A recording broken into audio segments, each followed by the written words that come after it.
Esta semana hemos vuelto a hablar de educación. De entrada, bien. El mero hecho de hablar de lo importante ya es positivo. El problema es que cuando indagas y rascas un poco, volvemos inexorablemente a la casilla de salida. Dicho de otro modo, nos ponemos estupendos y divinos de la muerte con la FP, con la ministra de la asignatura de religión, con otro brindis al sol sobre la concertada, todo lo que quieras. Pero nadie se atreve a hincar el diente en el problema de fondo, en la educación transferida a las comunidades autónomas. Es imposible meterse en ese laberinto. Nadie se atreve a mentar a la bicha. Unos por independentistas, otros por progresistas y reformistas, los de más allá por manipuladores y los otros por pusilánimes.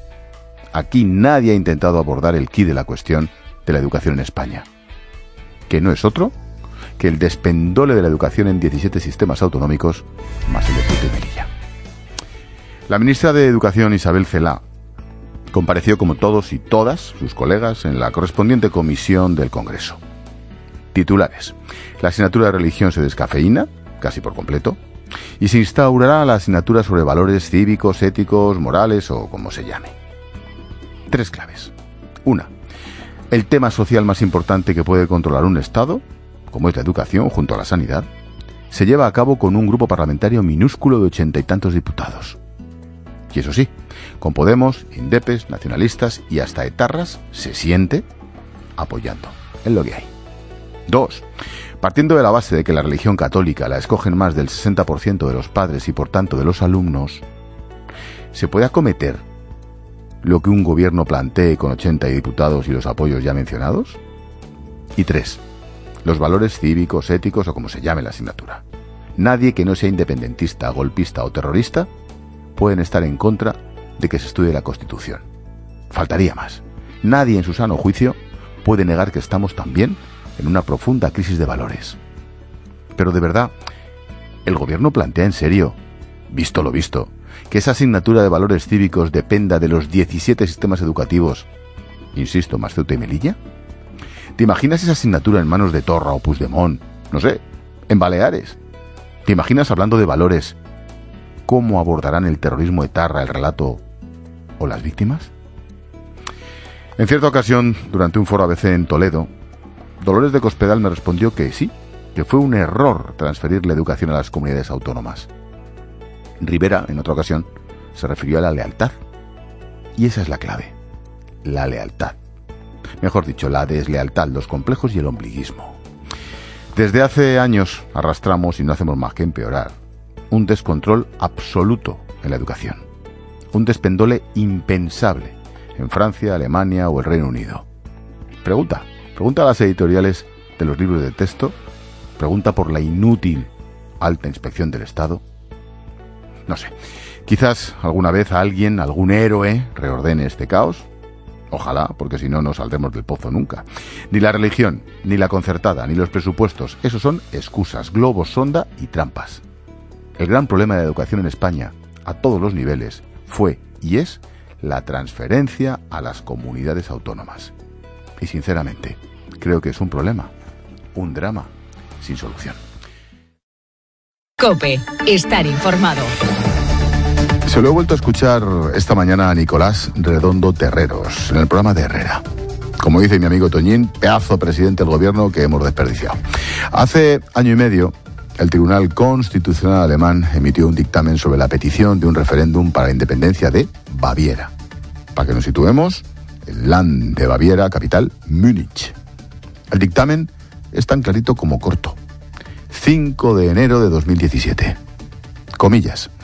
En la República Federal de Alemania, que es un Estado-nación basado en el poder constituyente del pueblo alemán, los Estados no son dueños de la Constitución. Por lo tanto, no hay espacio bajo la Constitución para que los Estados individuales intenten separarse. Esto viola el orden constitucional. Comillas, punto final. ¿Se habrán leído esta sentencia en la audiencia regional alemana, la que ha dictaminado sobre Puigdemont? Evidentemente, este caso deja bien al descubierto las vergüenzas, por no decir otra cosa, de la propia Unión Europea. A los populismos internos, a los ultras, a los movimientos independentistas, al yihadismo. Bueno, pues ahora hay que unir determinados jueces. Cuando no somos capaces entre Alemania y España, cuando no somos capaces de arreglar el caso del Jeta Puigdemont y sus mariachis, ¿vamos a ser capaces de sustituir a la OTAN? Vamos, hombre. ¿A que no hay? ¿A que no hay para montar un referéndum de independencia en un land alemán?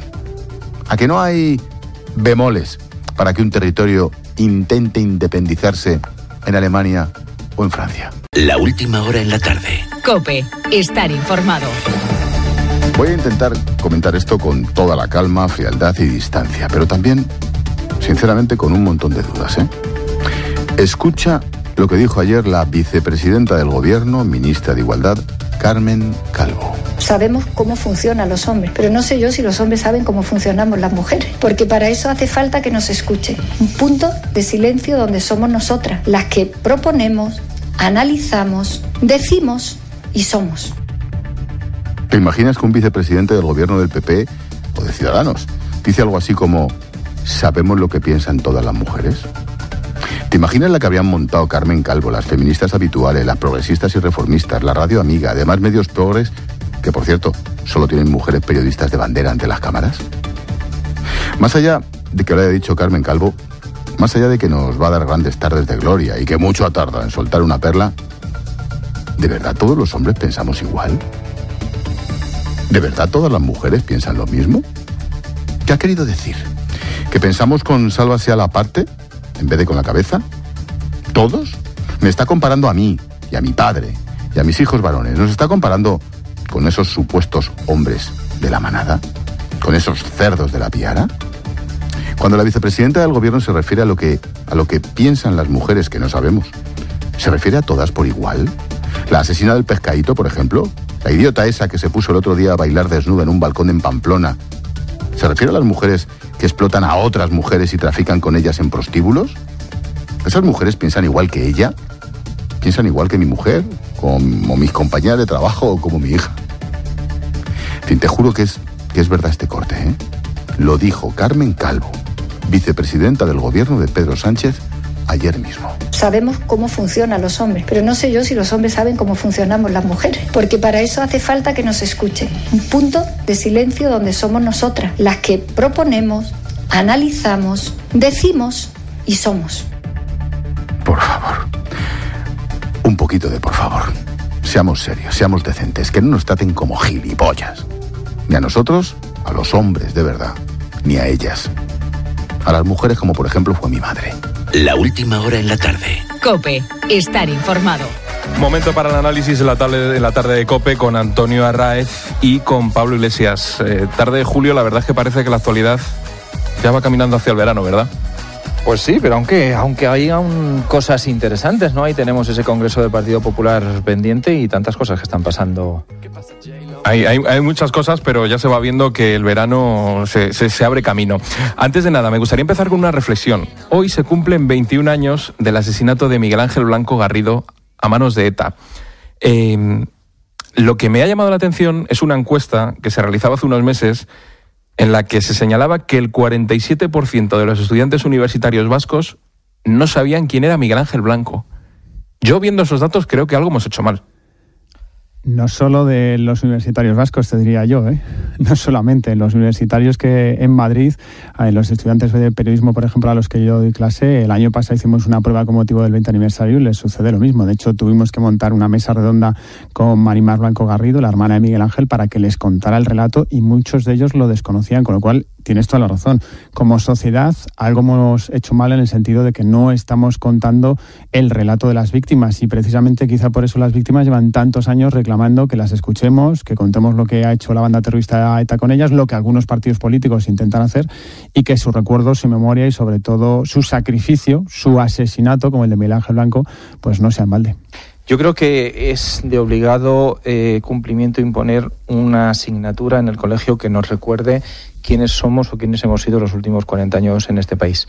Yo creo que sería fundamental para conocernos, para entender mejor este país, para agradecer el camino hacia la democracia que emprendieron hace 40 años un grupo de personas que muchas veces se les critica sin saber toda la historia. Yo creo que sería fundamental, que ahora justo que va a haber una nueva reforma de la educación que debería de ser consensuada, deberían nuestros políticos de ser capaces de decir, mira, vamos a hacer una asignatura específica que sea no la historia de Napoleón, que por supuesto que también, sino nuestra propia historia de los últimos 40 años. Vamos a conocernos, porque fíjate lo que acabas de decir, Pablo, estudiantes de periodismo que no saben quién fue Miguel Ángel Blanco.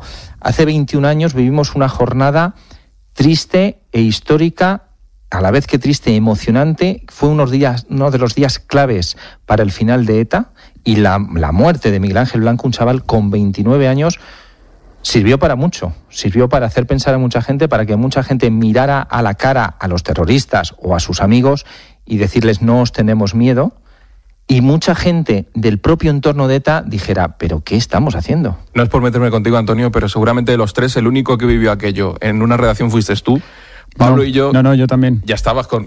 Yo acababa... El día anterior, salió la barba. Día anterior acabo de empezar a trabajar en una emisora de radio. El día anterior, un día. Bueno, imagínate cómo fue. Yo como estudiante estaba en la calle y tenías la sensación de que lo que se estaba viendo allí iba a acabar con ETA, iba a dar un cambio a todo... Y fue solo el comienzo. Bueno, de hecho, por eso lo que vino después, la famosa tregua trampa de ETA, se convocó y se organizó precisamente porque daba la sensación de que ETA estaba muerta, y ETA buscó, pues una tregua trampa para tratar de rehabilitarse. Por eso hubo un pacto también en aquel momento, el famoso pacto de Ajuria Enea, que estuvo a punto de desarrollar una serie de movimientos políticos para arrinconar a ETA, pero al final se acabó cambiando por un pacto de Estella, donde el nacionalismo se unió precisamente para tratar de rehabilitar políticamente a ETA. Pero, Pablo, y todo aquello yo creo que sirvió mucho. Tardó 10 años más ETA en llegar a su final, o su ocaso, mejor dicho, pero el atentado y el secuestro contra Miguel Ángel Blanco yo creo que es el más importante de todos los de las víctimas. Todas las víctimas son fundamentales, pero este fue un punto de inflexión por varios motivos. Primero, porque quitó la venda a mucha gente, permitió que partidos políticos que eran equidistantes dejaran de serlo, y sobre todo arrebató el miedo a la sociedad en su conjunto, a toda la sociedad española, pero especialmente a la sociedad vasca. Acordaros de las imágenes de los ertzainas quitándose los pasamontañas en las manifestaciones, porque hasta entonces tenían miedo de salir a la calle. A ver, en el camino hacia la victoria de la democracia sobre ETA ha habido muchos pasos hacia adelante y alguno hacia atrás, inevitablemente. Pero aquella jornada fue histórica, y fue histórica porque para este 47% de los estudiantes que no saben quién fue Miguel Ángel Blanco, hay que recordar que ETA secuestró a un concejal no profesional de la política de 29 años y le lanzó un órdago, una amenaza al Estado para que mejorara las condiciones de los presos etarras, y el Estado dijo evidentemente que no aceptaba el chantaje de los terroristas. Un asesinato a cámara lenta, claro, retransmitido por la televisión, por la radio. Claro, conocimos al padre de la víctima, a la novia de la víctima, a la madre de la víctima, a la hermana de la víctima, antes de conocer la muerte de Miguel Ángel Blanco. Al padre le dieron la noticia llegando a su casa. Efectivamente, con cámaras de televisión delante. Entonces, claro, esos momentos hicieron abrir muchísimos ojos y ahuyentaron la cobardía y sacaron la valentía de muchos ciudadanos vascos que estaban no aceptando, pero sí que conviviendo con el terrorismo de una manera de decir, bueno, pues esto es lo que hay.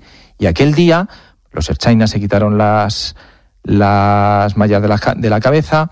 La gente salió a la calle una y otra vez, llamó a los asesinos por su nombre, y fue una jornada histórica que es más que preocupante que 21 años después ese 47% de los estudiantes vascos, y lo que tú acabas de apuntar, que estudiantes de periodismo, que no sepan quién es el personaje histórico de Miguel Ángel Blanco. Y hubo una cosa más, toda la sociedad se levantó efectivamente contra ETA, todo el mundo señaló con el dedo a los terroristas, y hubo unos poquitos que siguieron situados con los terroristas delante de ellos y amparándolos, que era todo el entorno de Batasuna. Y precisamente porque se quedaron totalmente solos aquellos días, a partir de ahí en los años posteriores, aparte de lo que he dicho previamente de la tregua trampa, etcétera, luego se pudo organizar una campaña también política y tomar decisiones políticas y judiciales para actuar contra todo el entramado de ETA, porque hasta entonces ETA eran los pistoleros, pero en aquellos años precisamente, yo creo, el atentado y el secuestro y asesinato posterior de Miguel Ángel Blanco permitió descubrir que no solamente ETA eran los que disparaban o los que secuestraban, sino un entramado social,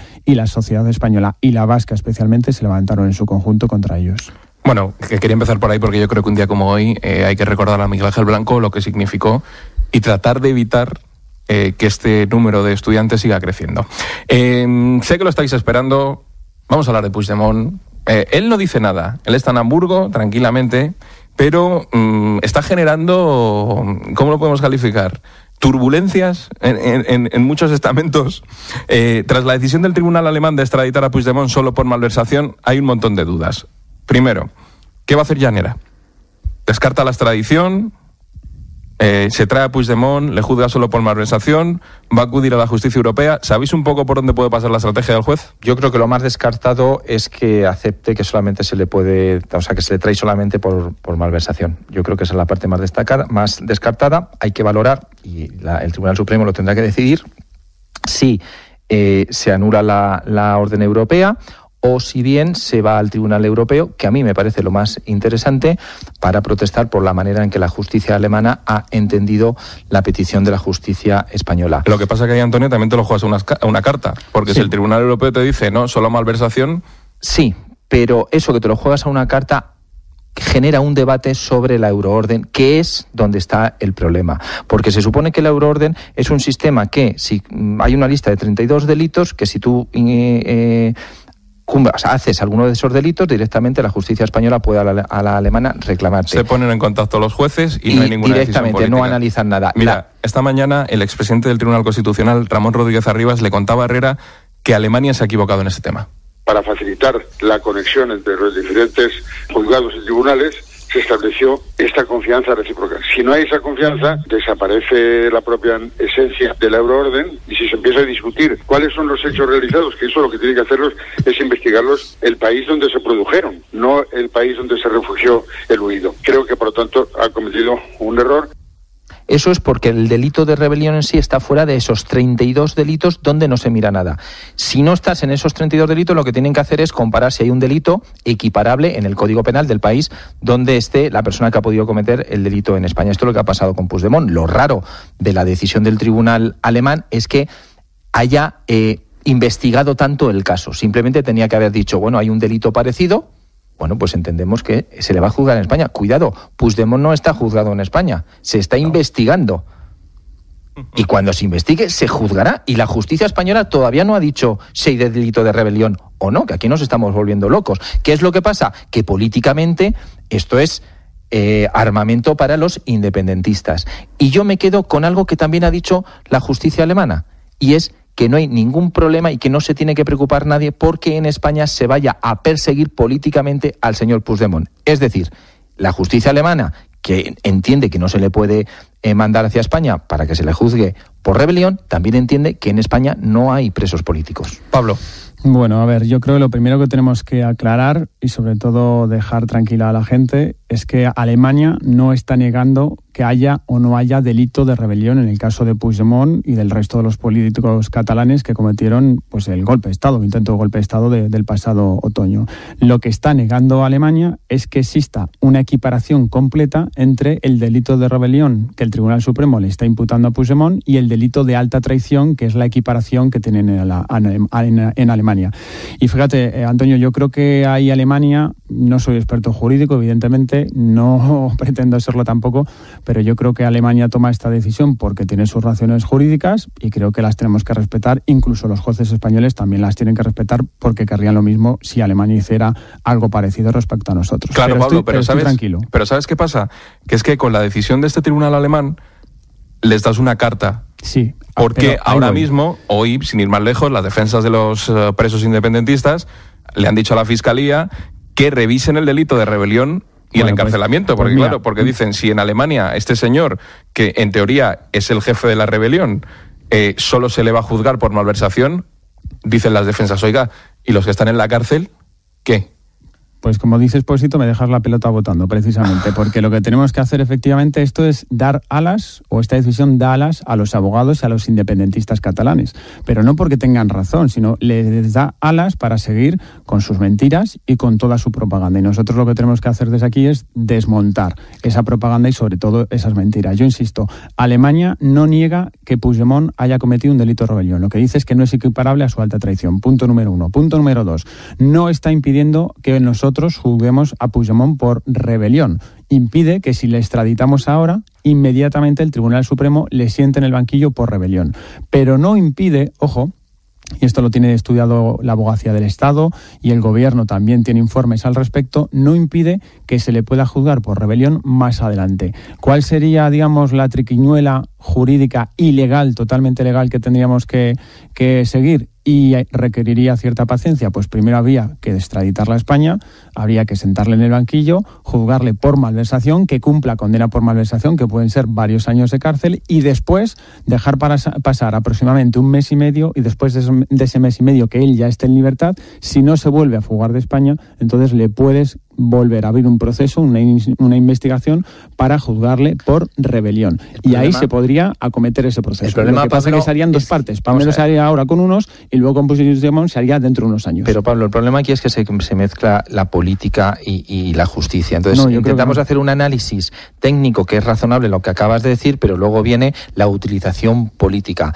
Esto es dinamita para los independentistas. Esto es así. Por eso yo, por ejemplo, ayer cuando Pedro Sánchez dice, bueno, pues está bien que se le juzgue, lo importante es que venga y que se le juzgue. No, lo importante es que se le juzgue por lo que la justicia española entienda que lo tiene que juzgar. Eso es importante. Claro, los independentistas dicen, bueno, los abogados que digan, oiga, si es que Alemania ha dicho que no se le puede juzgar por rebelión, es que eso es mentira, que es lo que estás diciendo tú, Pablo, es que es mentira. Lo que ha dicho Alemania es que yo no le puedo mandar al señor Puigdemont para que usted le juzgue por rebelión, porque su código penal y él mismo exactamente no dicen lo mismo. Para juzgarle hoy por rebelión. Eso pero dentro de 5 años sí podríamos. Sí, pero ahí entras en otra peculiaridad de jurídica, que es que si este señor devuelve el dinero, la pena no será tan amplia. Y claro, además, pues si igual no hay ni cárcel preventiva.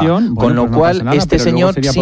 Pero cuidado, que si lo traes por malversación, este señor a lo mejor dentro de 2 meses puede ser presidente de la Generalitat. Sí, puede ser presidente. Mira, ahí me gusta también que entremos, porque podría ser presidente si los independentistas que están soltando mentira tras mentira y demagogia tras demagogia insisten en poner de presidente de la Generalitat a un señor que ahora está investigado, procesado. ¿Vale? Procesado ahora mismo, a punto de sentarse en el banquillo si viene a España. Recordemos que ya lo han intentado, que le han propuesto durante varios meses para que fuera presidente de la Generalitat. Esto no pasa en ninguna comunidad, ni en ningún ayuntamiento, ni comunidad autónoma, ni en el propio Estado. En ninguna administración pública de España a un señor investigado, procesado, se le permitiría ser nombrado para un cargo público. Y sin embargo, los independentistas con Puigdemont lo permiten.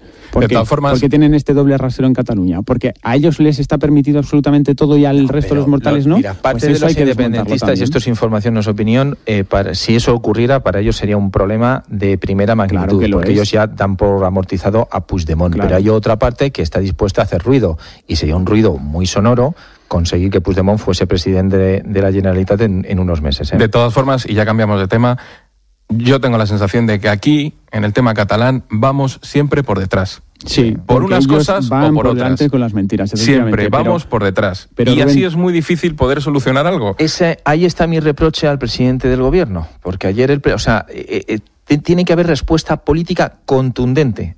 Y cuando dice, yo no valoro las decisiones judiciales y que se juzgue, vale, muy bien, el gobierno no valora según qué decisiones judiciales, porque hay otras que sí que valora. Pero sobre todo, hay una utilización política, que es el mensaje que yo me quedé con esa parte, que dice, no hay persecución política del señor Puigdemont en España. Y eso es lo contrario de lo que están diciendo los abogados de la defensa, los abogados del señor Puigdemont y los independentistas. Y eso hay que saberlo utilizar. Déjame 2 detallitos solamente para terminar. Venga, rápido, que cambiamos de tema, que estoy arrancando el motor del coche. La justicia española nunca va a dejar respirar a Puigdemont porque ha cometido delitos suficientemente graves. Y esto significa que si no le extraditamos a España, se quedará en Alemania donde él quiera, pero siempre va a ser perseguido fuera de España hasta que pueda volver. Y si un día pisa España, será sentado en el banquillo por rebelión. Y 2, respecto al gobierno, al nuevo gobierno, en este caso Pedro Sánchez, a mí solo hay una cosa que me da un poquito de temor, y es que precisamente quien puede cambiar la situación de este caso es el gobierno, a través de la Fiscalía General del Estado, si da instrucciones para que los fiscales rebajen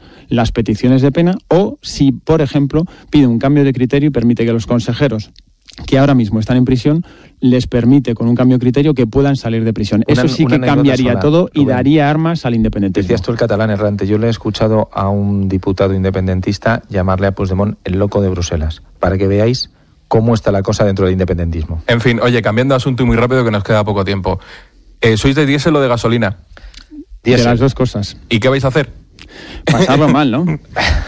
A ver, hoy la ministra de Hacienda, María Jesús Montero, ha confirmado la subida de impuestos al diésel. Eso sí, en esta subida de impuestos de momento dejan fuera a transportistas y autónomos. Vamos a escucharla. No se trata tanto en las propuestas que se están barajando de igualar de un día para otro el precio del diésel al precio de la gasolina. Se trata de ir progresivamente recorriendo ese camino y, por tanto, intentando disuadir de la utilización del diésel como fórmula más habitual entre los ciudadanos. Hay que recordar que la ministra de Transición Ecológica, como mola el ministerio, Transición Ecológica, Teresa Rivera, dijo hace 2 días que el diésel tenía los días contados. Entonces, claro, yo creo que en esto, como en tantas otras cosas, comprendía que el gobierno, cuando salieran a los medios de comunicación, dieran un mensaje claro. Vamos a ver, que el diésel tiene los días contados, a mí me parece muy bien, sobre todo si es a futuro, no sé, que le digan a la industria que todos los diésel que tengan hechos en sus fábricas, en estocaje, pues que no los vendan, o que a partir de ahora suban los impuestos sobre la venta del automóvil diésel, por ejemplo. Ahora, cuando se toma este tipo de medidas, hay que pensar quién tiene un vehículo diésel de 16 años. Normalmente no será porque quiere. Posiblemente no se pueda cambiar de coche. A esa persona es a la que le van a subir los impuestos del diésel. A esa persona que le dijeron hace unos años que se comprara un diésel porque era más económico, porque consumía menos y con lo cual era un coche más rentable. Y a esa persona se le dijo, usted renuncia a la velocidad de un motor de gasolina y cómprese un diésel que es mucho mejor. A esa misma persona que hoy en día a lo mejor, bueno, pues por la crisis sigue teniendo ese coche, no lo puede cambiar, le van a decir, no, ahora el diésel va a subir y con sus impuestos va a contribuir. De tal manera que a mí me parece muy bien que a futuro se tomen las medidas que sean necesarias, pero sí que sería bueno aplicar un poquito de sentido común y pensar que al final quien va a poder cambiar de coche va a ser el que mejores condiciones económicas tenga. Pablo, remata, que tengo a los oyentes esperando. Totalmente de acuerdo con lo que ha dicho Antonio, incluso totalmente de acuerdo con lo que hemos escuchado a la ministra de Hacienda, sobre todo con el concepto de progresivamente, es decir, esto hay que hacerlo poco a poco para que sea un cambio de cultura, un cambio de comportamiento y que dentro de unos pocos años deje de haber coches diésel, pero eso es dentro de unos pocos años, no los días contados. Los oyentes de la tarde también se suman a este tiempo de análisis. Rosa Rosado. Sí, Rubén, bueno, los oyentes con esta polémica del diésel están que trinan y todos vienen a decir lo mismo, que contamina lo mismo que la gasolina, aunque de distinta forma. Y sobre todo piden sentido común y que valoren bien el concepto progresivamente, como decíais antes. Mensajes también de apoyo al juez Llarena. Pelear en la Unión Europea hasta que Puigdemont sea juzgado por rebelión es el camino. Menos mal que nos queda Llarena, tiene todo mi apoyo. Aquí lo vergonzoso y vergonzante es la respuesta del gobierno ante semejante desatino.